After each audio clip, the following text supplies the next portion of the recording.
Well, I've got to say that was a pretty dramatic qualifying session for the Italian Grand Prix. No crowd at Monza. It does look very, very strange, but at the same time, there's this eerie silence, which in some ways is enhancing the drama of drivers like Lewis Hamilton and Valtteri Bottas going out in the last 3 to 4 minutes to get the pole in these incredibly quick Mercedes Formula One cars. It was Lewis who did it again, and that brings to mind the incredible ability for Lewis to keep the momentum going despite all the success, despite the poles, despite the wins as a racing driver, let alone as some sort of global athlete. And we've seen it with so many drivers and athletes in other sports. It's so difficult to keep it going, and yet Lewis has this ability just to keep everything simple and just to rely on all the things that he's always loved about driving a racing car on the absolute limit. And to see him afterwards, relatively matter of fact about an amazing pole lap around Monza against an opponent like Valtteri Bottas, is to listen to a driver who's just talking about all the things that really matter, getting in a clean lap, getting the clean exits. He talks in a very matter-of-fact way about it, but there's nothing matter-of-fact about the way Lewis Hamilton strung qualifying together today. Absolutely superb. Bear in mind that Valtteri Bottas did an 18.9 in Q2, 18.952, really quick lap on that. In Q2, Lewis 19.0. So there is the benchmark. Lewis knows he's got to do something like an 18.9, 18.8, and he did it. And guess what? What we were talking about yesterday, that business of coming out of Ascari and sitting as long as you can comfortably sit in a straight line before you start to move the car across, so that there is a penalty to be paid, but if you're going to pay it, don't do it on the full length of the straight, do it right at the end of the straight. Lewis was coming back a little bit sooner than he was yesterday, but this is qualifying after all, whereas Valtteri was coming out just kissing the curb and then going straight back to the left side of the road. And in the end, the gap was what, 18.8 to 18.9, less than a tenth of a second. Was that the difference? Well, you may say, well, why would it make all that difference? And surely the teams would know about that. Well, what we saw in FP3 this morning, I think, completely vindicates everything we've been saying about it all, because there we are on board with Max Verstappen. They've got the G meter on the just above the dash, and there he is coming out of Ascari, holding it in a straight line quite a long time, much longer than he did on Friday. They're moving comfortably across for the approach into the Parabolica. And as he moves across, 0.7 lateral G is going through the car. That's how much downforce is on a Formula One car when it's flat out in 8th gear. Of course, if there was no wing on the car and you were just driving a normal road car, nothing like the same G. But because it's a Formula One car, 0.7 G. Now, I've spoken to a few engineers. I said, what does that equate to? And they said, well, this isn't gospel, but you could say it's about 200 revs. 200 revs? You got Lewis Hamilton and Valtteri Bottas in the engine shop at Mercedes, and the chief engineer says to the two of them, right, one engine's 200 revs more than the other. Which engine do you want, Lewis? What's he going to say? I mean, 200 revs is 200 revs multiplied by the laps of the race. Now, it's not to say that if you do it Lewis's way, you don't lose the 200 revs. Of course, you lose the 200 revs, but you lose it when the car's at terminal velocity. You're not losing it for a much longer period of time, like Valtteri. He's taking it in there and he's paying the penalty for the rest of the straight down to the Parabolica. It's pretty logical. I thought it was interesting that Alex Albon, who yesterday had been doing a sort of Valtteri thing coming out of Ascari, by the end of FP3 was kind of doing what Max was doing, just sitting in a straight line on the exit. I'm pretty sure, could it be that Adrian Newey, who's a great disciple of Rob Wilson, would have said to Alex, look what Max is doing, do the same thing. Why are you giving away revs like that on the straight? Anyway, it didn't help Alex that much because he was struggling, but we'll get onto that in a minute. But Lewis's pole lap, under pressure, he was second behind Valtteri. And you could even see, just the milliseconds they came out of the garage. Lewis was actually first out of the garage just before Valtteri. And it was interesting to see him stop and then he just let Valtteri go, just so Valtteri could see that Lewis was half out of the garage and ready to go, ready to get the pole. That was a lovely little bit of psychological sports moment, I thought.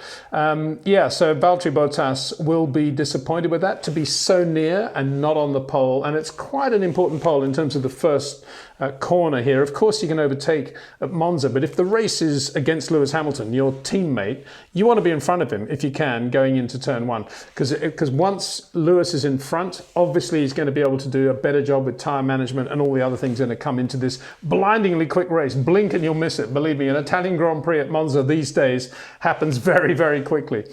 So yeah, another sort of Lewis, Valtteri, that's where they belong, sort of qualifying session. I've got to say, that incident, there was an incident, if you didn't see it, in free practice this morning, Saturday morning, when there were a lot of cars bunching up at the end of the practice session. Lewis was coming in on a quick lap. I think he wanted to come into the pit lane and get round to do a practice start. But anyway, he was approaching the Parabolica really quickly, and it was just like watching a computer game. It was doom, doom, doom, doom. And then the road was completely blocked, and he had to go off the track to avoid all these slower cars. And we saw a lot of that at the beginning of qualifying, when all the cars were on track. And we've been seeing it for several years now in Formula 2 and Formula 3, so nothing new at Monza. They've stipulated a minimum time that the drivers must do in order not to have cars creeping around at a snail's pace and being reality mobile chicanes.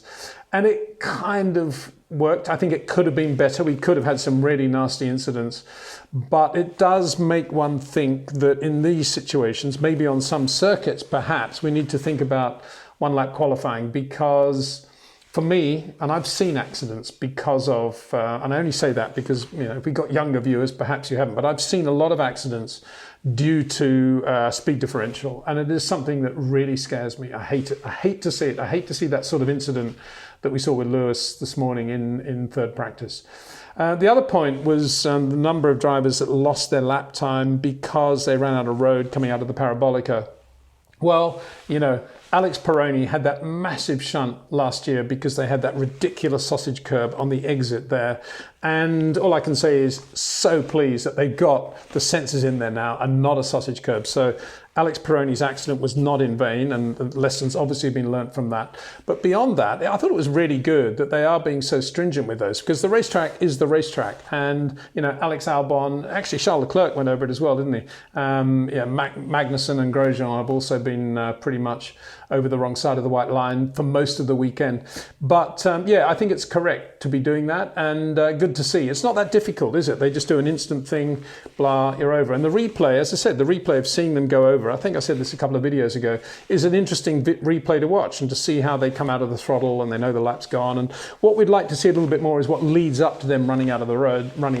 But you know, that will come, I'm sure. So looking through the final times, yeah, Carlos Sainz, very good job to be P3. As I say, quite a geometric track at Monza. That's not to detract from his lap, but it's to say that the style of driving that we've seen with Carlos Sainz is going to look good around Monza for sure, because he has nice long corners, a little bit Rubens Barrichello-like, nice long corners, likes to see the apex, really good car control, very good at braking from high speed, and you know, give him a good set of tyres, give him a good car, well-balanced car, he's never going to be slow. And for Carlos to be P3 in Italy at Monza, it's not bad for the future Ferrari driver, is it? So very pleased for him. Sergio Perez did a very good job, very classy job, I thought, all day from Sergio Perez for Racing Point, who kind of upstaged Lance Stroll. Lance was out there, but under pressure in Q3, he made a mistake, Lesmos, and that possibly damaged the underside of the car, so he qualified 8th, but Sergio Perez 4th. No real surprise there. Racing Point were always going to be very quick at Monza. And Max Verstappen 5th. Now, it looks as if he didn't get a free lap. He was in traffic most of the time, which was an odd thing because Red Bull are pretty good going into Q3 to get the spacing right. But beyond that, and nobody, of course, is saying this, but could it be that the Honda engine is being hurt more than the Ferrari, the Mercedes and the Renault with the new mapping rules, which require the engine to run the same map in qualifying as the race? We thought it would probably hurt Mercedes, but it hasn't. Big surprise there, I guess. Ferrari about where they were, but looks as if the Honda may be hurt more than most. So maybe Honda really had something pretty good going in qualifying. But having said that, Max always drove well in the race and was always there reflecting his qualifying pace. So probably I'm putting 2 and 2 together there to get 5. Let's talk a little bit about Ferrari. Sebastian Vettel, where were you? This is the Q1. Sebastian Vettel, 21.1 P17, Charles Leclerc 20.4 P10. Now that is a lot. That is more than Sebastian really can blame on the traffic, about which he spoke when he came into the garage. He was obviously very upset. That is a lot. Bearing in mind also that Charles had to do a second lap and his first lap was taken away. So that you can only relate Vettel's performances to that of his teammate. So he didn't get through. He didn't even get out of Q1, which was embarrassing to say the least. So Charles P10 in Q1. Q2, Charles, the best he could do was a 20.2. He was 20.7 when he, at the end of the first run, and he knew he was going to have to get under 120 really to do to be sure of getting in. And to get down to 20.2, to find half a second in the second run, very impressive. A typical Charles Leclerc, got everything out of the car, really professional performance, but only 13th. You could say, well, that's where we expected Ferrari to be, but as I said before, I'm not a great one for this. Well, it's what we expected, so it's okay. This was in another abysmal, cataclysmic qualifying for Ferrari. And I see Mattia Binotto at one point said, we really missed the fans because they would have been here giving us positive energy. Well, maybe some of them would have been giving positive energy. I think some of them would have been throwing a few of the old pizzas and tomatoes as well. Let's have a look at who else didn't make it through into Q3. I think Kevin Magnussen actually did a very good job, didn't he? He was all over the place, but he did actually, he got through into Q2, which was something. Kimi Räikkönen actually did a really good job all day. I love that comment probably in Q1, maybe Q2 anyway. They were out in the last few minutes and there was Esteban Ocon and he was sort of having a race with Esteban. And at one point he said, what is this idiot doing? Because presumably he didn't know who it was, named Kimi. Fair enough. It was a little bit like a race out there when they were going out in qualifying.